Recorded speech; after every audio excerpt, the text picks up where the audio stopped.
The sound of her breathing steady, unruffled, filled the dim cabin.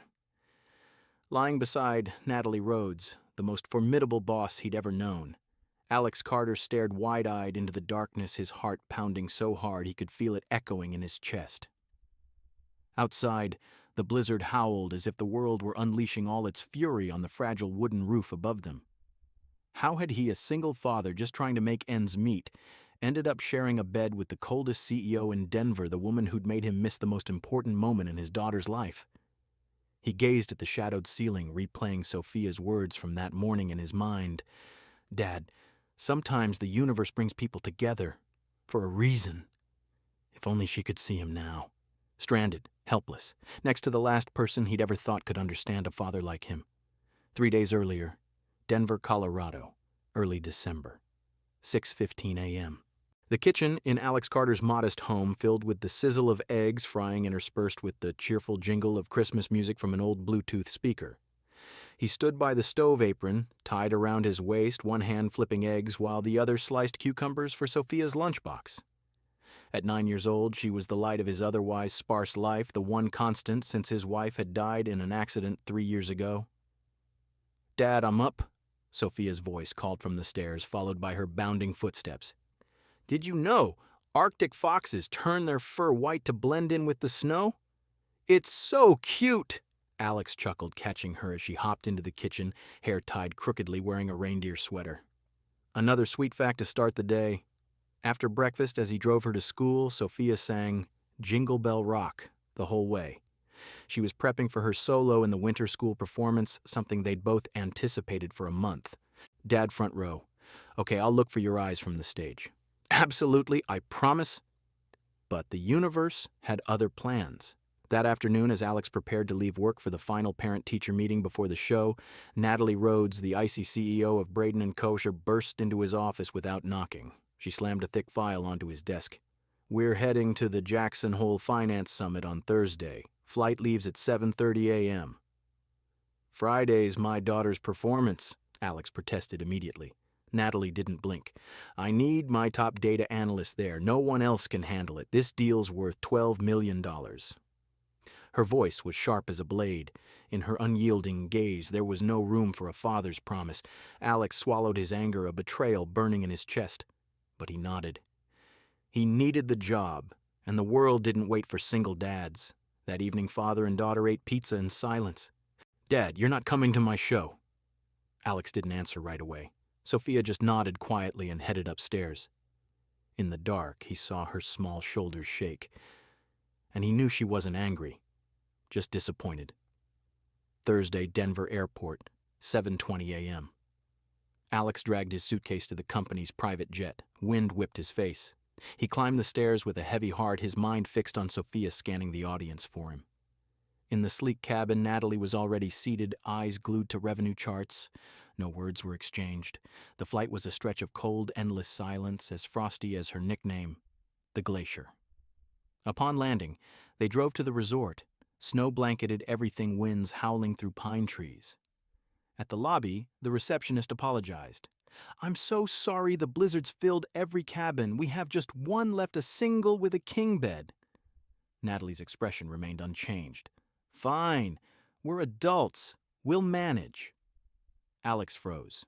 Share a bed with his boss. The woman who'd stolen his promise to his daughter, but outside, the storm raged. He had no choice. The cabin was cozy wooden walls, stone fireplace, and one large bed draped in fluffy blankets. The corner sofa was too short for him to stretch out. 7 p.m. His phone buzzed. "She's singing now. Filming as promised, but she keeps glancing at the front row. Wait, whoa. Hope you get it. Emily." Alex set the phone down, turning away. His eyes stung. Natalie, pouring tea by the fire, spoke unexpectedly. "Your daughter's performance tonight." He didn't respond. "Can I see the video?" Alex handed her the phone. She watched in silence. When it ended, she returned it gently. "She's brave. And, she has your eyes." Silence enveloped the cabin, but this time it wasn't frigid. It was an acknowledgement. The acknowledgement lingered in the air like the crackle of the fire softening the edges of the cabin's isolation. Alex lay on his side of the bed, his back to Natalie, staring at the flickering shadows on the wall.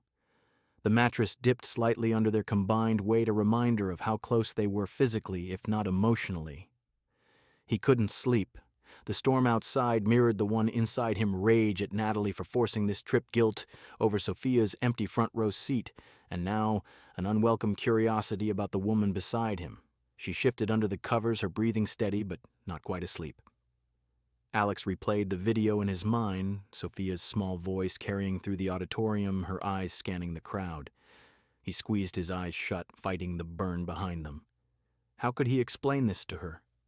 Sorry, kiddo, Dad. Had to work with the boss who doesn't care about families. As if sensing his turmoil, Natalie spoke softly into the darkness. You know, I didn't always hate family obligations. I just never had them modeled for me. Alex turned his head slightly, not fully facing her. What do you mean? A pause. The wind rattled the windows. My father was a workaholic. Board meetings over birthdays, mergers instead of milestones. When he died 5 years ago, I couldn't remember the last time we'd spoken about anything real. Just numbers. Deals.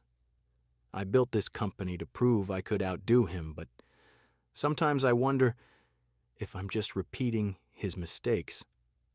Her voice was quieter than he'd ever heard it, stripped of the boardroom armor. Alex felt a crack in his own resentment. That's rough, but at least you had a father around, even if distant. Sophia's mom. She was gone in an instant. Car accident. One day we're planning her 9th birthday, the next I'm explaining why Mommy isn't coming home. Natalie turned toward him, the blanket rustling. I'm sorry. That must have shattered you. It did. Still does some days, but Sophia, she's the reason I keep going. Every scraped knee, every bedtime story, it's all for her. Missing tonight, it feels like I failed her. She didn't respond immediately. Instead, she sat up, hugging her knees to her chest. The firelight danced across her face, revealing lines of exhaustion he hadn't noticed before. You didn't fail. You're here because of me. If anyone failed, it's the person who didn't consider what this trip meant to you. Alex propped himself on an elbow, finally looking at her. Why didn't you? You've always been about the bottom line. $12 million over a kid's school play. Natalie met his gaze, her eyes softer in the dim light. Because that's how I survived.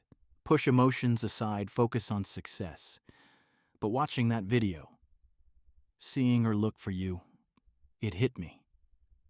Maybe I've been pushing too hard. The confession hung between them, vulnerable and raw. Alex felt the anger ebb, replaced by an unexpected empathy. Here was the glacier melting just a fraction, revealing a woman who'd built walls to hide her own losses. They fell silent again, but this time it was companionable. The storm seemed to quiet outside, or perhaps it was just the cabin feeling less oppressive. Eventually, Alex lay back down, his breathing sinking with hers in the quiet. Morning came with a pale light, filtering through frost-covered windows. The blizzard hadn't let up. Snow piled high against the door. Alex woke first, slipping out of bed to stoke the fire. He brewed coffee from the cabin's meager supplies, the aroma filling the space. Natalie stirred, sitting up with tousled hair, a far cry from her usual polished appearance. Smells good. Thanks. He handed her a mug, their fingers brushing briefly. No problem. Looks like we're stuck here longer. Conference is probably canceled. She nodded, sipping carefully. Good. Gives us time to talk or not. Whatever. Alex sat on the edge of the bed, mug in hand. Actually, yeah. Tell me more about your dad, if you want. She hesitated, then opened up. Stories tumbled out, childhood Christmases spent alone with nannies, the pressure to excel in a male-dominated world, the loneliness of the top. Alex shared in return funny anecdotes about Sophia's fox facts, the quiet nights missing his wife, the juggle of single parenthood. As the morning stretched into afternoon, the cabin transformed from a prison to a confessional. They laughed over burnt toast, Natalie's attempt at breakfast, and played a makeshift game of cards with a deck from the drawer. For the first time, Alex saw Natalie not as the boss, but as a person flawed-driven and surprisingly witty. By evening, as the fire crackled again, Alex realized the shift. The woman he'd resented was becoming someone he could understand. And in her eyes, he saw the same dawning recognition, a single father, not as a subordinate, but as a man worth knowing. The storm raged on, but inside barriers were crumbling. The acknowledgement transformed the cabin's atmosphere, turning the enforced closeness into something almost intentional. As morning light struggled through the frost-laced windows, Alex stirred first, slipping from the bed to avoid disturbing Natalie. The storm hadn't relented. Snowdrifts pressed against the door like insistent barriers. He checked his phone. No signal, no updates from home. The conference app confirmed what he suspected: sessions canceled, attendees advised to shelter in place. He busied himself with the coffee maker, the gurgle of brewing liquid a welcome distraction. Natalie woke moments later, her hair-disheveled eyes blinking against the dim glow from the fireplace embers. She sat up, wrapping the blanket around her shoulders. Still snowing. "Worse than last night," Alex replied, handing her a mug. Their fingers brushed again, longer this time, sending an unexpected warmth up his arm. She accepted it with a nod, her usual poise softened by the rumpled pajamas. "Thanks. I don't usually thank people for coffee." She sipped, wincing at the bitterness. "Or admit I'm not a morning person." Alex chuckled, settling into the armchair across from her. "Who knew? The glacier needs caffeine to thaw." She shot him a playful glare, but there was no edge to it. "Touché. What about you single dad mornings must be chaos." "Organized chaos," he said, leaning back. "Sophia's up at 6 demanding facts about cute animals, then breakfast, school run, and hoping I don't forget her lunchbox." They talked easily, the conversation drifting to safer topics. Favorite movies, hers were gritty thrillers, his family comedies. Books, she favored business biographies, he escapism like fantasy novels. The cabin felt smaller, cozier, as if the storm had carved out a private world for them. As the morning wore on, Natalie stood to make breakfast, rummaging through the pantry. "Eggs and toast, I can handle that." Alex watched from the table, amused. She cracked eggs with surprising competence, but left the bread in the toaster too long. Smoke curled up as she pulled out charred slices. "Damn, overdid it." He laughed outright, the sound echoing in the space. "Here, let me scrape off the black bits. It's salvageable." She handed him the plate, their hands touching once more. "You're too kind. In the office, I'd just order a replacement." "In the office, you wouldn't be making toast," he teased, meeting her eyes. She smiled, a real one, crinkling the corners of her eyes, and for a moment Alex saw beyond the CEO facade a woman unaccustomed to simple domestic failures, yet oddly endearing in her vulnerability. They ate the makeshift meal, the conversation deepening without warning. Natalie set her fork down, her expression turning serious. "Alex, do you ever regret choosing to be a dad? The sacrifices, the constant pull between work and home." He paused, staring into his coffee. The question hit close, stirring memories of sleepless nights and missed opportunities. Never, not once.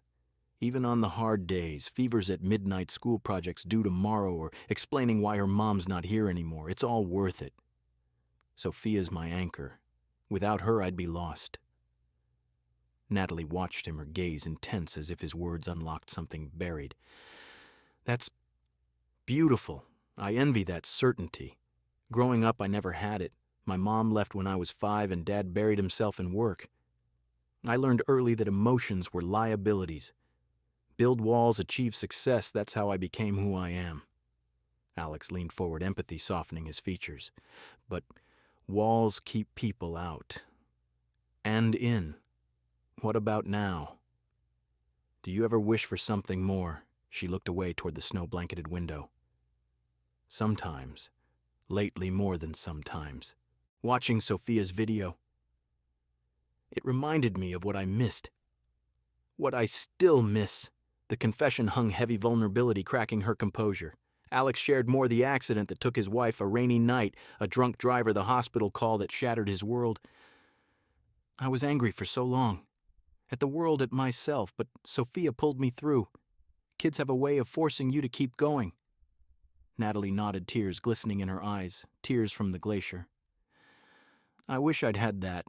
Instead, I built an empire to fill the void, but it's empty. No one to share it with. Their hands met across the table, a tentative touch that sent sparks through him.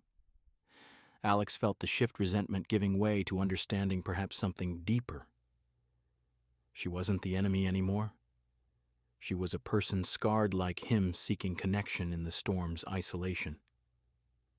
As afternoon faded, they lay back on the bed side by side, not touching, but close enough to feel each other's warmth. The cabin's confines amplified every breath, every subtle movement. Alex's heart raced, not from anger, but from an unexpected pull. Natalie turned her head, her eyes meeting his in the fading light. A single, shared glance sparked something undeniable, a flicker of possibility amid the snow. The storm raged on, but inside layers were peeling away, revealing hearts long guarded. As the storm's grip finally loosened the world outside, the cabin began to stir. Snowplows rumbled in the distance, carving paths through the drifts. By mid-morning, a resort shuttle arrived to ferry them to the airport. Alex and Natalie gathered their things in companionable silence, the air between them, lighter charged with unspoken possibilities. In the back of the shuttle, as the vehicle bumped along the cleared road, Natalie broke the quiet. Sophia's performance. What does she love most about the holidays? Alex glanced at her, surprised by the personal turn. Hot chocolate, for one, and curling up with books under a blanket. Simple stuff, but it means everything to her. Natalie nodded, her eyes distant. Sounds perfect. If I sent her a book, would she like it? He smiled faintly. She'd interrogate me. Dad, did you buy this, and sign her name? But yeah, she'd love it. The conversation flowed easily on the flight home, stories of childhood mishaps, favorite winter memories, even tentative admissions of loneliness. Natalie shared how she'd spent last Christmas alone in her high-rise apartment reviewing reports. Alex countered with tales of Sophia's handmade ornaments, their tree a mismatched wonder of glitter and glue. By the time the plane touched down in Denver at 6:15 p.m., the distance between boss and employee had blurred. At the terminal, they lingered by the baggage claim. Natalie hesitated, her usual confidence wavering. About the negotiation files. I'll hand them off to the team. They can wrap it up. Alex raised an eyebrow. You're not overseeing it yourself, she shook her head. I think it's time I reordered some priorities in my life. He nodded, a quiet understanding passing between them. Safe drive home. You too. The week that followed carried subtle shifts. At the office, Natalie arrived later, her emails less frequent after hours. Whispers circulated among staff, the glaciers thawing. She delegated, more focusing on strategy over micromanagement. For Alex, the change was liberating. He left work on time, no laptop in tow. Evenings became sacred dinner with Sophia, helping with homework, reading bedtime stories without the buzz of notifications. Friday afternoon, a package arrived at his doorstep. Alex unwrapped it curiously, Sophia peering over his shoulder. Inside was a children's book, When Dads Are Late and Still Heroes. Sophia's eyes widened. Who's it from, Dad? He flipped to the front page, finding a handwritten note. Thank you for showing me that being human is a valid choice. N. Alex's heart skipped. From someone who's learning to be a friend. Sophia hugged the book to her chest. Tell her thanks, and that I like her handwriting. He texted Natalie that evening. Package received. Sophia's thrilled, says your handwriting's neat. Her reply came quickly. Glad to hear. Hot chocolate still on the table. Alex paused, fingers hovering over the screen. The storm had passed, but its echoes lingered, a single connection forged in isolation, now blooming in the everyday. The package sparked a quiet joy in the house. Sophia clutched the book, flipping through its pages with wide-eyed delight. Dad, this is awesome. Tell her I said thanks and that her handwriting's really neat. Alex ruffled her hair, a warmth spreading through him. I will, kiddo. That evening, as Sophia drifted to sleep with the book beside her pillow, Alex stared at his phone. The note from Natalie echoed in his mind, a glimpse of vulnerability from the woman he'd once seen as unbreakable. He typed, Package received. Sophia's thrilled. Says your handwriting's neat. Her response buzzed almost immediately. Glad to hear. Hot chocolate still on the table. He hesitated, then replied, Still hot, and Dad wouldn't mind sharing a cup. the meeting started small, a coffee after work, then a walk in the snow-dusted park. Natalie opened up, more sharing how the storm had forced her to confront her isolation. I built walls to succeed, but they kept everything out, including joy. Alex nodded, his own barriers crumbling. I was angry at you for the trip, for missing Sophia. But now I see you were just surviving like me. They laughed over shared stories, her disastrous attempts at baking cookies for a board meeting, his epic fails at braiding Sophia's hair. Natalie met Sophia one weekend bringing hot chocolate and listening raptly to the girl's Arctic fox facts. "You're even cooler than the foxes," Sophia declared, hugging her. As weeks turned to months, Natalie transformed. She implemented flexible hours at the company, citing personal growth. Whispers turned to admiration. The glacier had become approachable, even warm. Alex, too, found balance, forgiving himself for past misses, embracing help from others.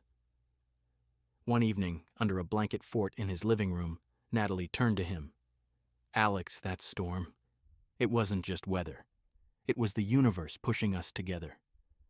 He pulled her close, their fingers intertwining. "For a reason. To show us we don't have to face it all alone."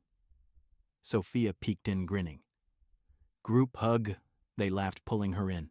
The family unconventional, forged in snow, and second chances felt complete. In the quiet moments that followed, Alex reflected on how far they'd come. A single father burdened by loss had found not just love but partnership. A driven CEO armored against emotion had discovered vulnerability's strength. Together they proved that even the coldest hearts could thaw, that love bridged divides of status and past hurts.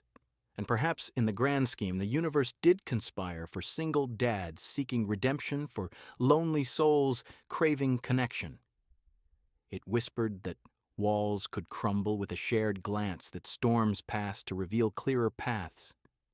For those willing to see beyond resentment, true warmth awaited not in grand gestures but in simple choices. A video shared a book, sent a hand extended across a divide. As snow fell gently outside once more, Alex knew some people arrived from icy realms, yet they could ignite fires that warmed forever. And in that warmth lives intertwined, proving that reasons existed even in the unlikeliest blizzards.